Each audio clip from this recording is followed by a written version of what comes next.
us to get the win in Memphis. I don't know what he's going to be able to do because he's facing the same situation that Darvin Ham faced last year. This team right now is ranked 25th in defense. That's just not going to get it done. They are attacked on the perimeter. And you remember how Darvin searched all last year? Yeah, remember I definitely remember. I also remember them not trading at the trade deadline. But keep going, Wendy. Well, remember last year, Darvin played Taurean Prince over and over and over. You remember, you know who JJ went with the other night in Detroit? He went down to Cam Reddish. Yep. Cam Reddish was a guy that Darvin Ham used a lot in November last year. Yeah. Darvin moved Austin Reeves and D'Angelo Russell apart in the rotation last year because having them on the court together was difficult defensively. Now they don't have Jared Vanderbilt, and he is still out with coming back from that foot surgery. But even when he comes back, he's not going to solve all these problems. They have the same roster they did last year, and the guy that they signed to hope to help them defensively was Max Christie. They re-signed him, but his role hasn't expanded. So AD is playing great, and they got their head above water, but they're dealing with some of the same issues they had a year ago. Yeah. And look, in order for the Lakers to make that next step, that jump, get out of the, play in, just first round exit of the playoff type, category, they got to make a move. You got to have perimeter defense. They just don't have the personnel. And I know JJ's been in his playbook. He has been designing up things. We've been watching dribble handoffs, backdoor cutting, guys getting wide open looks. Austin Reeves handling the ball. That's just one side of it. You have to be able to defend because it's too much talent when it comes down to the perimeter across the league. Look, only one man can turn water into wine. And I know the name starts with J, but it's not JJ Redick, it's Jesus Christ, right? So the truth is that you can only make so much out of a circumstance right now, especially when it comes to the perimeter. We've been so focused on. Did you get that from Perk? Look, I don't know. Maybe he's rubbing off. He's rubbing off on me. But a lot of times we've been so focused on offensively, the Lakers, what they're deficient at, the lack of three-point shooting, also trying to find a second facilitator alongside LeBron James. But really at this point, like you said, it's defensively where those holes are gaping because the offense looks better. I look at the sets and I'm like, this is great. This is good. But the rest of the league is so much better. The floor has been, I don't want to say the ceiling. What am I going to say? The ceiling is the roof. The floor has been raised. Yeah. And unfortunately, the Lakers haven't been able to keep up based off of their personnel. And you're talking about perimeter defense, but their interior defense as well, their transition defense as well. They're bottom dwellers in both of those categories. And who are they facing tonight? John Morant, who is absolutely electric at the rim. So the Lakers are struggling to find their footing a little bit. I know the 360 layup off the glass. Do you think, though, it's a good time? Let's take some inventory of the top of the Western Conference with Mr. Windhorst, because there is one undefeated team in this conference, and then there is everybody else, a bunch of tough opponents here. We would love to see the latest installment of your Tower of Wheezing is a great word. Great descriptor there. All right, while the top of the East is going somewhat as expected, this is a little bit of a surprise. The Bucks, they currently have the worst record in the NBA. They ranked 20th overall in offense and 22nd in defense. So let's bring in our front office insider, Bobby Marks, here, because things are pretty bad for the Bucks, but it is early here. Whenever things are starting to look a little bleak for Milwaukee, the question comes up of whether or not Giannis is going to look elsewhere. Is there any validity to that, Bobby? No, and I understand the narrative. Certainly a 1-6 Milwaukee team, and anytime a team like that is struggling, there are certainly going to be questions about the future of Giannis Antetokounmpo. He is not looking to be moved. Milwaukee is not looking to be him to be moved. They're looking to try to figure out kind of what went wrong with this roster to start the season here. So I think we can put away the fictional Giannis trade proposals for right now. There's no concern from that front. Done. Okay, so the trade proposals we are putting on the shelf and away, but it doesn't seem like there's an easy fix here, Bobby. Where would you start as someone who worked in front offices for decades to try to turn this team around?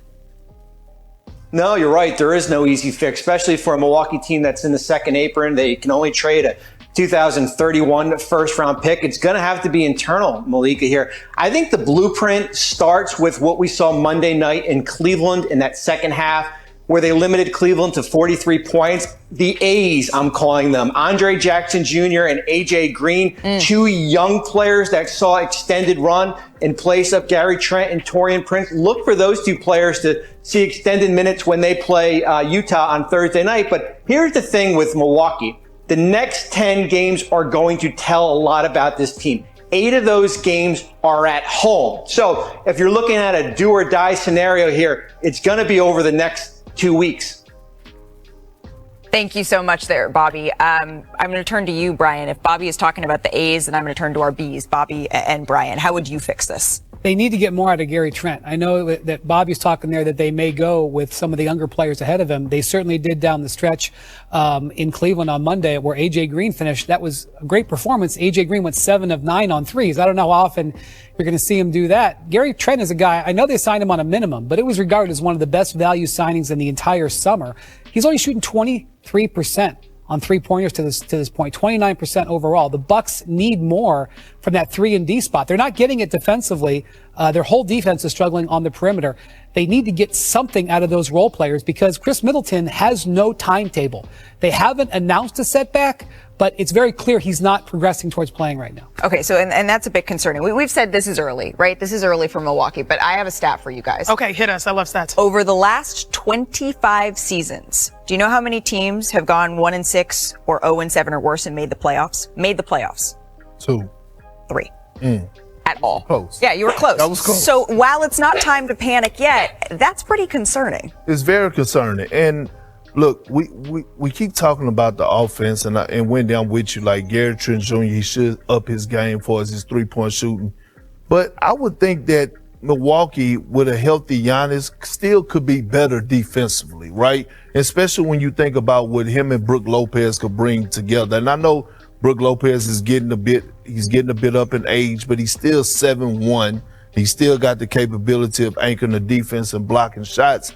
Like, it's something going on. That leadership role, that voice in the locker room is not there. And again, just because you're the franchise player, just because you're the All-NBA MVP doesn't make you a leader, right? A voice in that locker room, somebody has to bring that group together outside of Doc Rivers. The issue isn't necessarily the paint, it's definitely the perimeter. And I agree, it's still very mind-boggling to me that you can have Giannis, who averaged 30 and 12 on 60% shooting last year. Dame Lillard, one of the most clutch performers. So if more games are close this year, you would think that he'd be a separator, and they are on the struggle bus.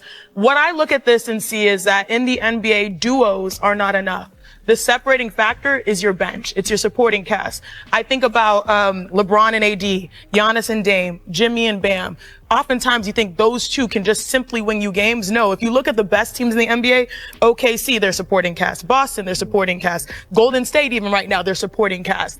The holes on the perimeter, the holes outside of their stars is the reason why they're struggling. This NBA where like you could have 1 leader, 2 leaders, 2 scorers that give you 60, that's not going to guarantee you wins. It's the rest that actually does it. Bobby has more on this.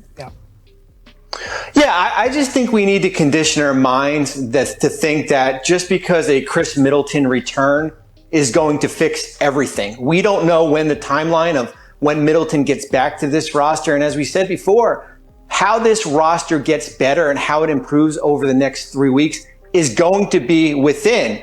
And if it isn't within, they're going to find themselves fighting just to get into that back end of certainly the playoff race here. The good thing is this Eastern Conference is not the West. When you look at the Eastern Conference right now, Brooklyn is in the 3 seed right now. So it does allow you to kind of figure out where your roster is.